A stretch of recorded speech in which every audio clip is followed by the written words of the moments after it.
Hello friend, SP education में आपका हार्दिक स्वागत है। आज की क्लास में हम लोग बात करने वाले हैं 11th क्लास की बात करने वाले हैं और इसमें हम लोगों की ये क्लास नंबर 2 रहने वाली है। और अगर हम लोग बात करते हैं तो लेखांकन परिचय हम लोगों ने पहली क्लास में भी लेखांकन परिचय के एमसीक्यू किए थे और इस क्लास में भी हम लोग लेखांकन परिचय के एमसीक्यू जो हैं उनको हम लोग करने वाले हैं। ये पार्ट नंबर आप लोगों का 2 रहने वाला है। अगर आप लोगों ने पिछली क्लास को नहीं देखा है तो आप लोगों से रिक्वेस्ट है कि आप लोग पहले उस क्लास को भी देखिए। ठीक है, यहाँ पर हम लोग बात करेंगे इनके एमसीक्यू प्रश्नों की। तो एमसीक्यू प्रश्न कैसे पूछे जा सकते हैं और कैसे पूछे गए हैं उनकी भी बात करेंगे। अति लघुत्री क्लास भी मिलेगी आप लोगों को।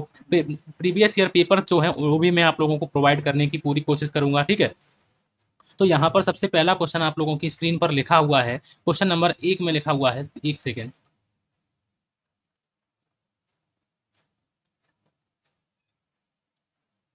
सबसे पहला क्वेश्चन लिखा हुआ है कि पुष्प पालन के प्रमुख उद्देश्य हैं। पुष्प पालन का मतलब यहाँ पर पूछा गया है और पुष्प पालन के प्रमुख उद्देश्य, मुख्य उद्देश्य पूछे गए हैं कि मुख्य उद्देश्य क्या है पुष्प पालन के। ठीक है, तो पुष्प पालन के मुख्य उद्देश्य आप लोगों को बताने हैं कि लेन देनों का पूर्ण अभिलेखन करना, या फिर व्यवसाय पर वित्तीय प्रभावों का निर्धारण करना, या फिर आंकड़ों का विश्लेषण और निर्वचन करना। तो ये पुष्प पालन का भाग नहीं है, ये हम लोगों का लेखांकन का भाग है। किसका भाग है? इस ये लेखांकन के उद्देश्य में आता है। तो यहाँ पर जो बात आती है कि लेखों को लिखना मतलब कि रोज नामचा करना, या फिर हम लोग सहायक वहियां बनाते हैं, सहायक वहियां। ठीक है, तो ये अभिलेखन में आती हैं। और वित्तीय प्रभावों का निर्धारण करना, तो यहाँ पर खाता वही की बात आती है, वर्गीकरण की बात आती है। तो यहाँ पर याद रखिए कि पुस्तक पालन का जो मुख्य उद्देश्य है, तो यहाँ पर इसका राइट आंसर जो है वो डी ऑप्शन बिल्कुल सही आंसर हो जाएगा। ठीक है, इसका राइट आंसर क्या हो जाएगा? डी ऑप्शन बिल्कुल सही आंसर हो जाएगा। उसके बाद नेक्स्ट क्वेश्चन में लिखा हुआ है, क्वेश्चन नंबर 2 की बात करते हैं। और क्वेश्चन नंबर 2 में लिखा हुआ है कि प्रबंध लेखांकन है एक लिपिकीय कार्य है, भविष्य के लिए लेखांकन है, या फिर लेन देन से संबंधित प्रबंध की एक अभिलेखन तकनीक है, या फिर व्यवसाय की पूर्व क्रियाओं का विश्लेषण है। तो प्रबंध लेखांकन जो है, बताना है कि प्रबंध लेखांकन का यहाँ पर क्या मतलब है।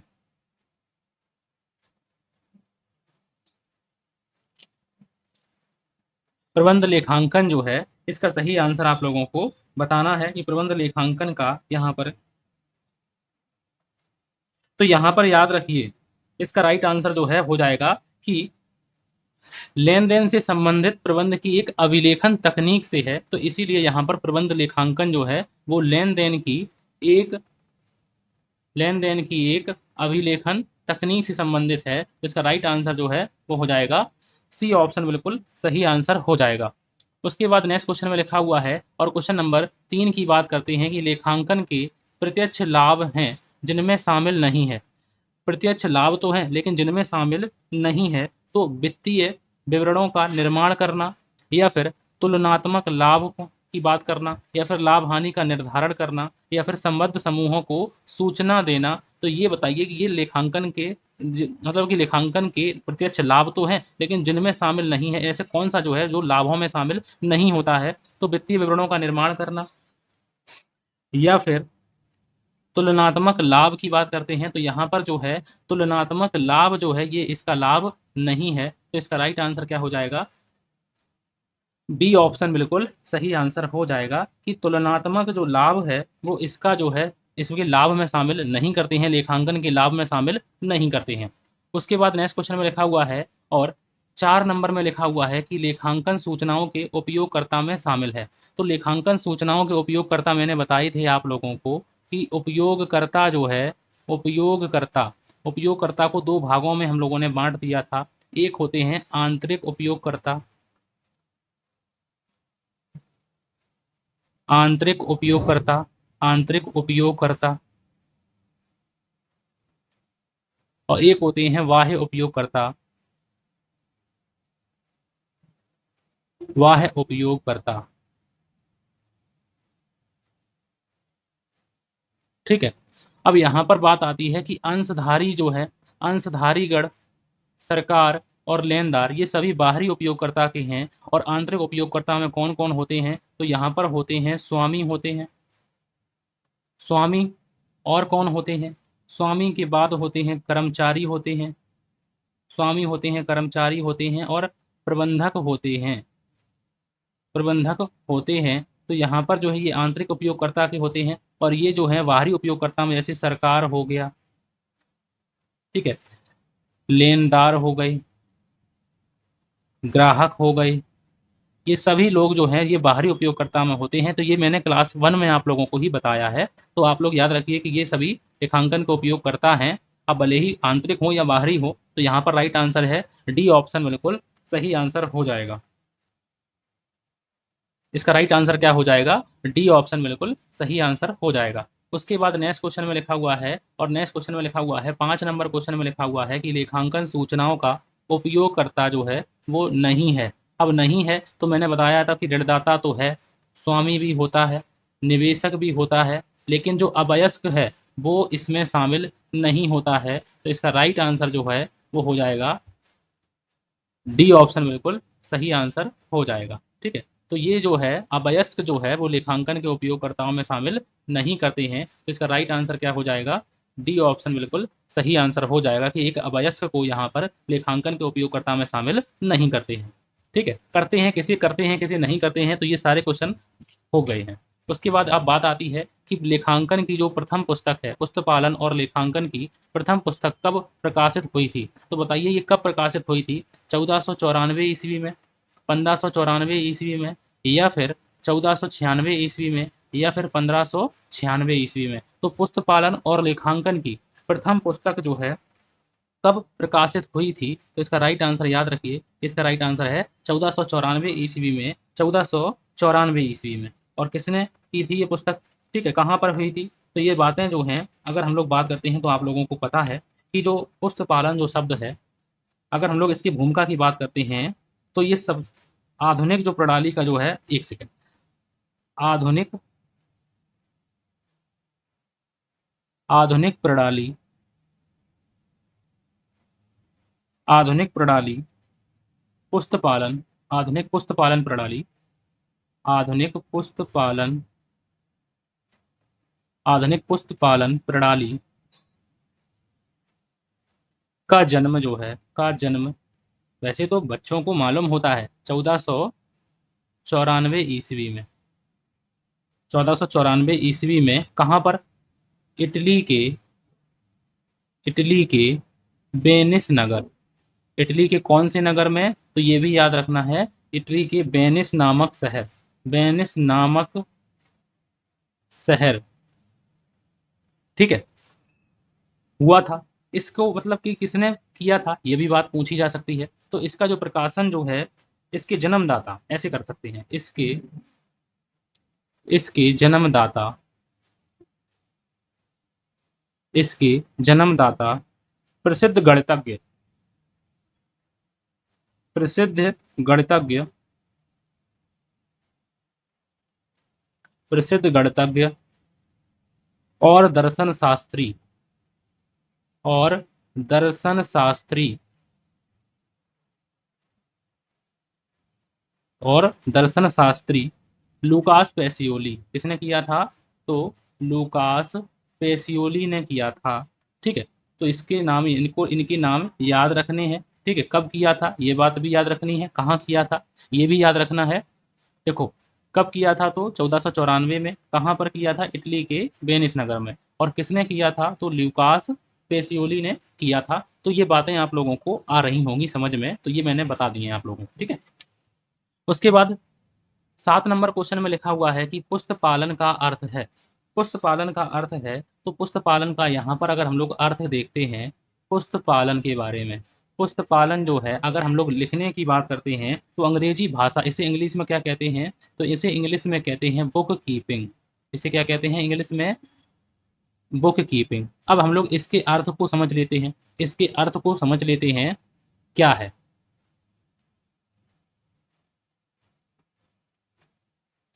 अंग्रेजी भाषा के शब्द अगर हम लोग बात करते हैं, अंग्रेजी भाषा के शब्द, अंग्रेजी भाषा के शब्द जो है वो कौन सा है? Book keeping.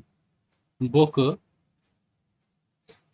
कीपिंग की रचना, बुक कीपिंग की रचना,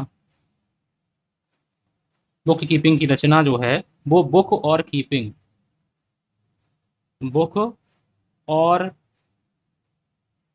कीपिंग, बुक और कीपिंग के योग से, के योग से हुई है। ठीक है, बुक का यहाँ पर अर्थ है, बुक का अर्थ है, बुक का अर्थ है पुस्तक। बुक का अर्थ है क्या? तो बुक का अर्थ है पुस्तक से या बही से, या वही से। और कीपिंग का जो अर्थ है, और कीपिंग का जो अर्थ है, कीपिंग का अर्थ, कीपिंग का जो अर्थ है वो है रखना। क्या है? रखना, या फिर नियमानुसार, या फिर नियमानुसार पालन करना, नियमानुसार पालन करना। तो अगर हम लोग कह सकते हैं कि व्यावसायिक लेन देनों को, व्यावसायिक लेन देनों को, व्यावसायिक लेन देनों को नियम, निश्चित नियमों के अनुसार, व्यावसायिक लेन देनों को निश्चित नियमों के अनुसार, निश्चित नियमों के अनुसार उचित वहियों में, उचित वहियों, उचित वहियों में रखने की प्रक्रिया को, रखने की प्रक्रिया को पुस्तपालन कहते हैं। पुस्तपालन, पुस्तपालन कहते हैं।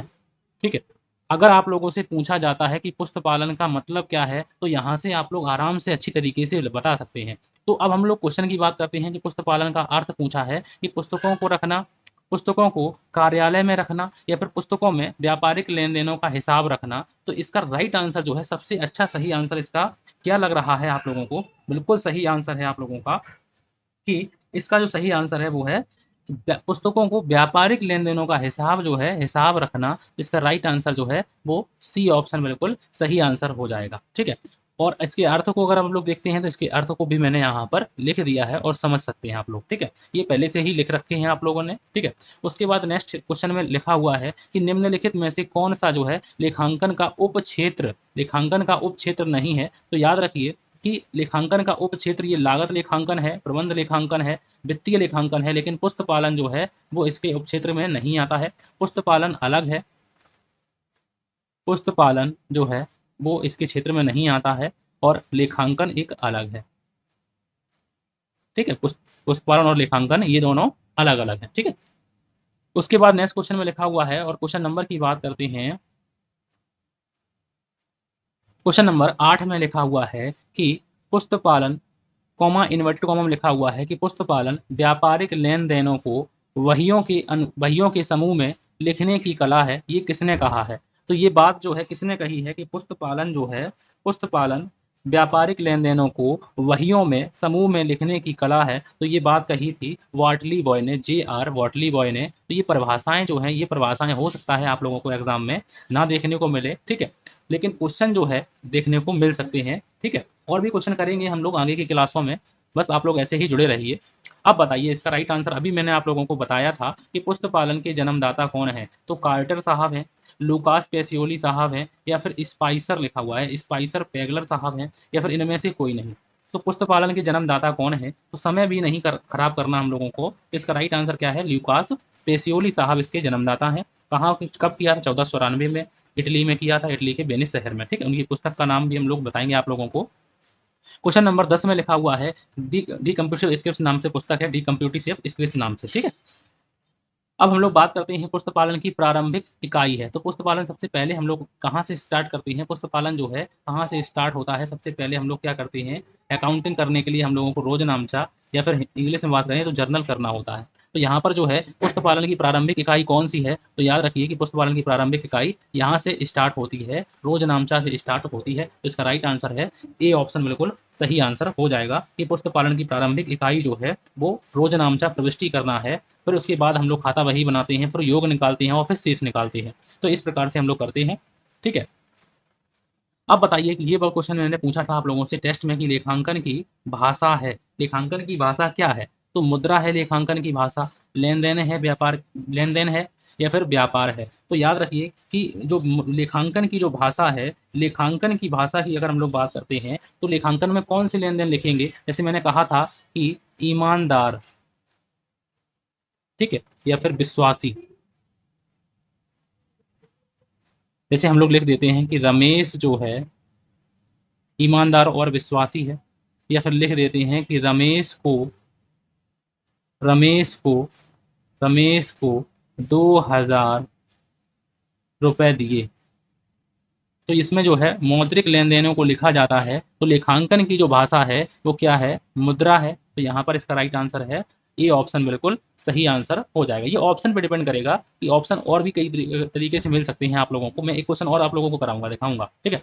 उसके बाद नेक्स्ट क्वेश्चन में लिखा हुआ है कि क्वेश्चन नंबर 12 में लिखा हुआ है कि पुष्प पालन की दोहरा लेखा प्रणाली का आविष्कार किसने किया है, किसने किया है, तो किस साहब ने किया है, लूकास पेसियोली। ये लूकास पेसियोली साहब लिखा हुआ है, वॉटली बॉय ने किया है या फिर कार्टर साहब ने किया है। तो इसका राइट आंसर है किसने किया है, लूकास पेसियोली साहब ने किया है। इसका राइट आंसर है डी ऑप्शन बिल्कुल सही आंसर हो जाएगा।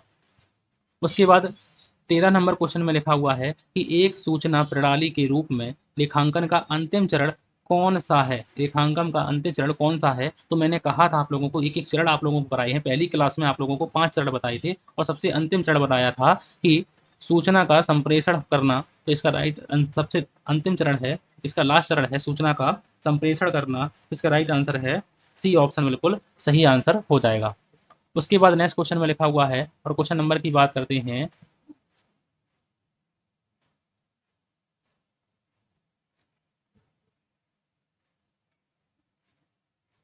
क्वेश्चन नंबर 14 में लिखा हुआ है कि जब लेखांकन सूचना को स्पष्ट रूप से प्रस्तुत कर दिया गया हो, लेखांकन सूचना तो लेखांकन सूचना की कौन सी गुणात्मक विशेषता परिलक्षित होती है। तो कौन सी जो है गुणात्मक विशेषता परिलक्षित होती है, तो इसका राइट आंसर आप लोगों को बताना है। तो इसका राइट आंसर क्या हो जाएगा कि सुबोधता होती है, प्रासंगिकता होती है, तुलनीयता होती है या फिर विश्वसनीयता होती है। तो इसका राइट आंसर आप लोगों को बताना है।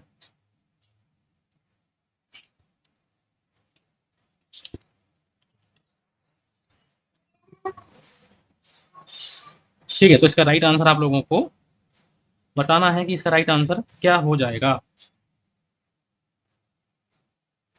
तो इसका राइट आंसर हो जाएगा तुलनीयता, इसकी सही आंसर हो जाएगा। तो इसका सी ऑप्शन बिल्कुल सही आंसर हो जाएगा। उसके बाद नेक्स्ट क्वेश्चन में और आज का हम लोगों का आखिरी क्वेश्चन लिखा हुआ है, क्वेश्चन नंबर 15 में लिखा हुआ है कि मापने की सामान्य इकाई एवं प्रतिवेदन साधारण रूप प्रोत्साहित करता है। साधारण मापने की सामान्य इकाई एवं प्रतिवेदन साधारण रूप प्रोत्साहित करता है। तो वो तुलनीयता को प्रोत्साहित करता है, बोधगम्यता को प्रोत्साहित करता है, उपयुक्तता को प्रोत्साहित करता है या फिर विश्वसनीयता को प्रोत्साहित करता है। इसका राइट आंसर आप लोगों को बताना है। तो इसका सही आंसर हो जाएगा कि मापने की सामान्य इकाई और प्रतिवेदन साधारण रूप से प्रोत्साहित करते हैं। तो तुलनीयता की बात आती है, तो यहाँ पर जो है इसका राइट आंसर जो है वो हो जाएगा, इसका राइट आंसर है कि ए ऑप्शन बिल्कुल सही आंसर हो जाएगा। ठीक है, तो इसका राइट आंसर क्या हो जाएगा, ए ऑप्शन बिल्कुल सही आंसर हो जाएगा। अगर हम लोग बात करते हैं इनके लेखांकन के उद्देश्यों की, लेखांकन के उद्देश्य कौन कौन से होते हैं, लेखांकन के उद्देश्य, तो अगली क्लास में जब मैं आप लोगों को पढ़ाऊंगा तो अगली क्लास में और भी चीज़ें आप लोगों के सामने रखूंगा और भी चीज़ें आप लोगों के सामने लिखूंगा नहीं, वहां पर बना के आप लोगों के लिए लाऊंगा। ठीक है, तो बस अगर आप लोगों को क्लास अच्छी लगी है, ठीक है, अगर क्लास 1 आप लोगों ने नहीं देखी है तो इस क्लास को आप लोग जरूर देखिए। ये लेखांकन परिचय की फर्स्ट क्लास है। ठीक है, और अगर आप लोग को पसंद आती है तो प्लीज़ आप लोग लाइक करें, शेयर करें, सब्सक्राइब करें। तो आज क्लास के लिए थैंक यू फॉर वॉचिंग।